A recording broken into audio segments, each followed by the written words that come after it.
Renfield and the Count. Excerpted from the diaries of Paul Blatty, collected by permission from the Lakeshore County authorities on August 17th, 2020. 3/15/2012. I've become absolutely fascinated with Tom.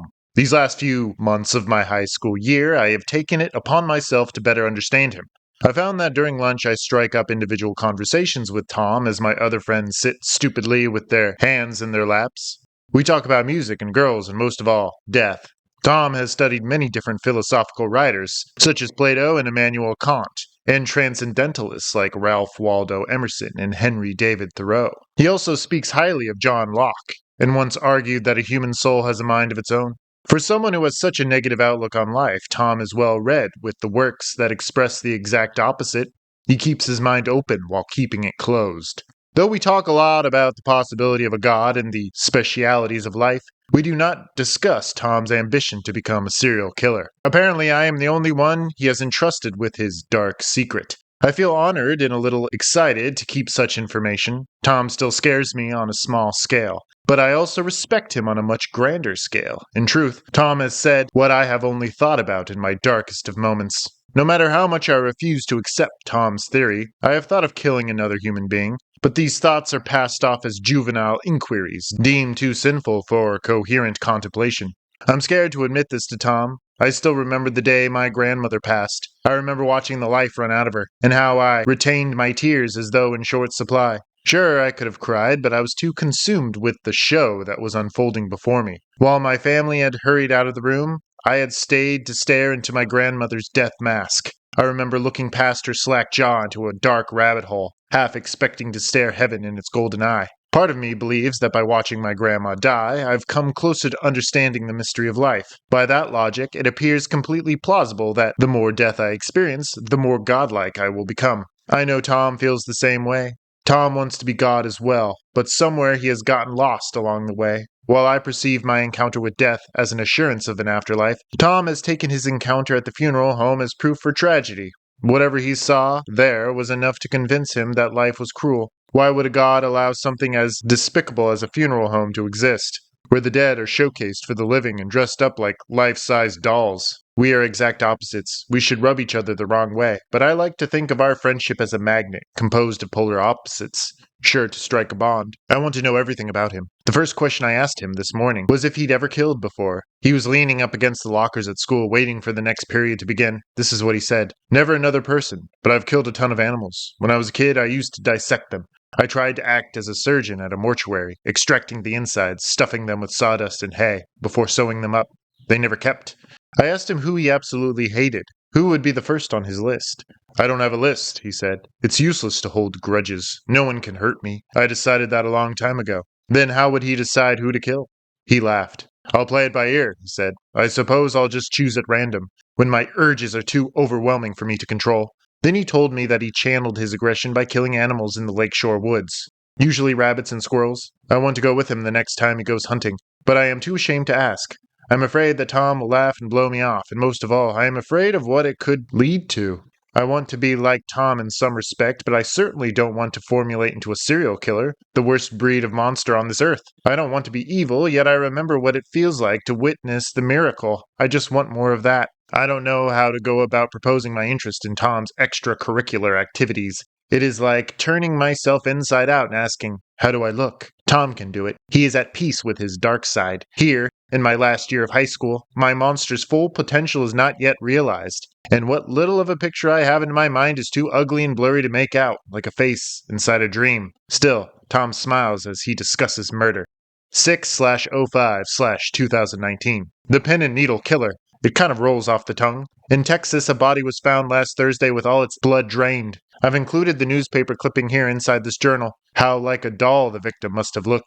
It's all like a trip back to high school, and I'm inside a tight room with ceremonial death masks lining the walls, with their tongues hanging out and their eyes bugging, and here is a life-size doll set out like some kind of heirloom from another life, from a long-forgotten trip. There are needles in the flesh, which serve as reminders for where the blood flows. Tom isn't far from all this. He was never far from me or my thoughts. The son of a bitch is in Texas, working at some funeral home in Austin as an embalmer. I looked him up this morning after finally putting down the paper. Absolutely glorious. His news is reaching me here in Colorado, in his old hometown. I turned on the television, and it turns out his news is national. The reporters can't necessarily understand why this murder is so rocking, so out of this world. But I know what the fascination is. It's so fucked up that everyone needs to hear about it. It's just that simple. The pen and needle killer. I can't get over it. Yes, I knew it was Tom from the moment the paper mentioned punctured arteries and knitting needles.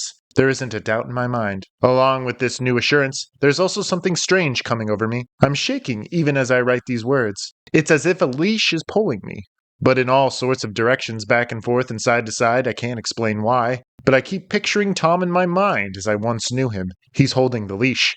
I want to follow. Well, at least Tom grew into his clothes, so to speak. He became exactly what he had dreamed, no matter how sick it was. I wanted to be a poet, writing pieces for literary magazines or books, but here I am, substituting for ill high school teachers 3 times a week. Thank God I have my campground. If that was to leave me too, I would have nothing to stop me from moving down to Austin, to do God knows what. I'm scared of what these feelings could amount to. I need to get back up there into the park. I just bought a new chainsaw with a wider body and a nose like a marlin. Yet I can't stop thinking of Tom, and how he was able to get out, to escape. I feel bitter that he never called me once since high school graduation to catch up and swap the shit. I'm angry that he did all this without consulting me. I know his secret. I know who he is, and I could make things very bad for him. He must know that I'm out there somewhere in the world, reading about the pin and needle killer, and he must know that I would be able to put 2 and 2 together. Does that make me privileged, or does that make me his enemy? I've never lived a charmed life, that's for damn sure. 8/12/2019. I haven't been up to the campground at all this month.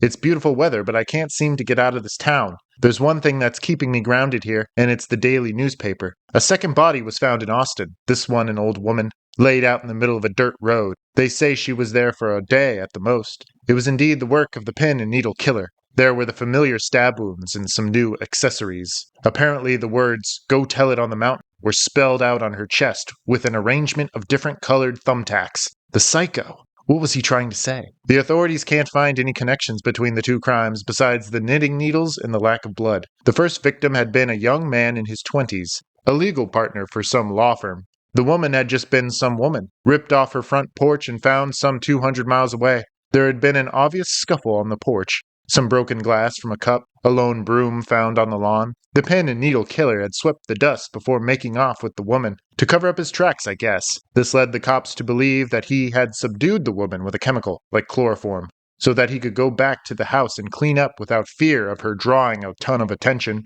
They really have no idea. No one saw the getaway car. There were no prints on the broom handle or on any of the items in and around the house. Whatever this guy is, he was smart enough to wear his gloves, at least. That's what the evening news keeps telling me. Yet they also assure me that he's going to slip up. He will slip up. I can't help but laugh. What, are they trying to scare Tom? Good luck to them.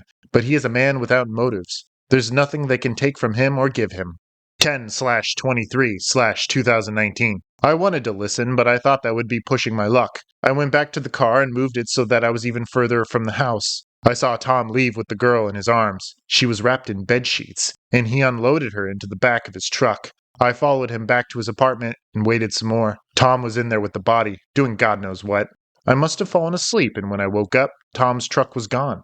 I had missed it. It was there in the morning, and he had gone somewhere to dispose of the body. I decided that I could do nothing more, so I went home and crashed. At least, I tried to sleep, but there was too much to think about. I woke up this afternoon to turn on the news. Tom did not disappoint. The girl was found on a school playground with the same pins stuck in all the same places, but this time Tom had embalmed her. There had been a second laceration on the other side of her neck where he had inserted the tube.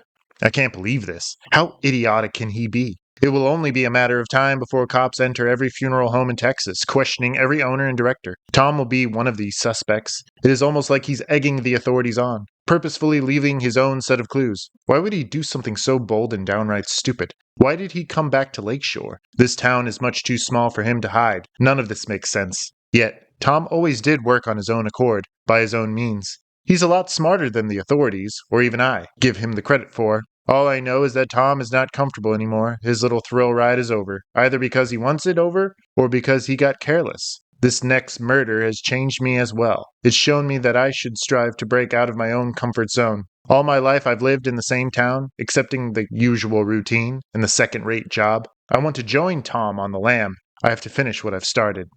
The Count. It was only 2 blocks away, and Tom made it to the hotel in 10 minutes. He passed by the service desk, where a tired old man was watching a mini television set. He did not look up. Tom fumbled with his key, and before escaping into his room, he looked around the parking lot. He looked at his watch, 7:45. He would stay up for a few more hours until 10 or 11. Then he would have to call it a night. He wanted to get an early start in the morning and hopefully take the train downtown. There he would commandeer another vehicle and get on the highway. He needed to leave Colorado, even though that brought him great sadness. He would have to take many more lives to assure his own safety. Tom entered room 312 and stretched out on his bed. He set his knife and wallet neatly atop his nightstand. He turned on the TV, but couldn't keep his eyes open. At 9 p.m., a knock came at his door. In a daze, he asked who it was. There was no answer. He undid the chain and poked his head out. Paul came out from around the corner, his handgun upraised. Tom froze. Paul smiled and waved for him to come out of the room. Paul? He asked. Come on, we're going to take a ride, Paul said. How'd you find me? What did you do? There'll be plenty of time for questions, Paul replied. Now get into the car before I change my fucking mind. Renfield and the Count. Paul instructed Tom to leave the path. Tom was freezing. He barely had any feeling in his hands, but he continued to move them up and down his arms. He looked at Paul with puzzlement.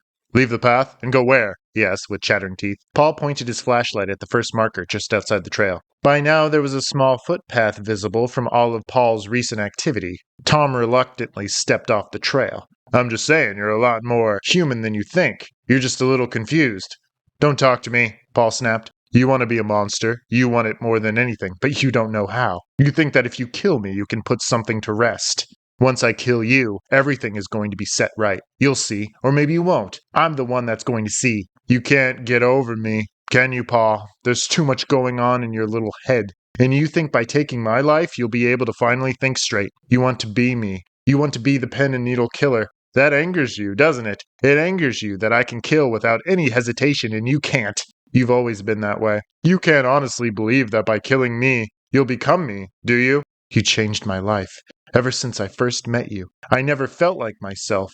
You robbed me of my innocence in my childhood. You made me into something ugly, Paul said. Don't give me that. You always had it in you, Tom answered. You were fucked up even before I met you. I don't know what you saw or what you did, but you were always sick. You just had a fine way of hiding it. You can't hide it anymore, can you, Paul? My whole life I've been torn. I just want to be whole again. You will always be that piece of me that won't fit, no matter how many different ways I try to rearrange you. The best thing I can do is throw you away. Then I can be whole again, or at least as whole as I'm ever going to be. We're so alike, Paul Blatty. You just can't see it. I complete you, and that scares the hell out of you. You're a miserable joke. You refuse to accept that which makes you normal. Anything that makes you human is evil. That's why I'm sure you could never keep a relationship. You will never be happy because you're too content with your dark side. It's one big act. You've always liked being the strange one because it gives you an excuse to be dark. I could have taught you so much more. I don't want to do anything with you. Tom didn't say anything. He just kept walking. Tears were starting to fill Paul's eyes. No matter how much you prepare yourself, Paul, you can't pull that trigger. You can't. You will never be able to kill me. Just like I will never be able to kill you. It's time for you to drop that gun and let us go on our way. Hell, you can follow me, and we can start over. You're not a monster.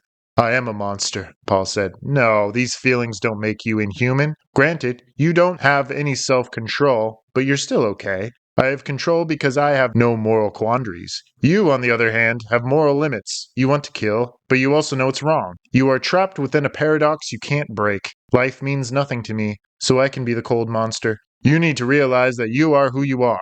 Forget about me and forget about the pin and needle killer. You can't be either. We shall see, Tom, Paul replied. We're getting close. Tom stepped into the clearing and looked around dumbly. Tom walked a few steps closer. What did I do to make you want to kill me? Paul laughed. You're one to talk, pin and needle killer. What did that old woman do to you in Texas? Did she give you an ugly look? Paul was dancing comically in the high grass, his teeth flashing. Tom finally turned to face Paul, and he wore absolutely no expression. I shall have to invent a new classification for him and call him Zoophagus, life-eating maniac. What he desires is to absorb as many lives as he can, and he has lain himself out to achieve it in an accumulative way, Tom rehearsed. He glared into Paul's flashlight. Are you familiar with Mr. Renfield? What? Paul asked. From a book, Tom replied. He was the mental patient that ate flies, because he believed it was the same as ingesting life. He thought that he was becoming stronger. Surely if he were out there in the world, he would have been dangerous, but inside his padded cell, he was only a danger to himself. Stop stalling, Paul said. He admired the Count. He wanted to become his faithful servant. He would frequently break out of the hospital to meet with the Count, but he was only a proxy. The Count only humored his interests so that he could infiltrate the hospital and seek out the woman of his desire. Renfield was insane, but he realized what was happening to him. He knew that the Count was more dangerous than he could have ever imagined. He tried to speak with the doctors to warn them, but one night the Count entered through Renfield's window and stopped his heart. The Count? Is that what he is to you, Tom? Is he dangerous, unfeeling, and unstoppable? The Count is nothing but a coward. He gave into hiding in the end. He fled the country after Van Helsing and his men swore the revenge. He died a coward.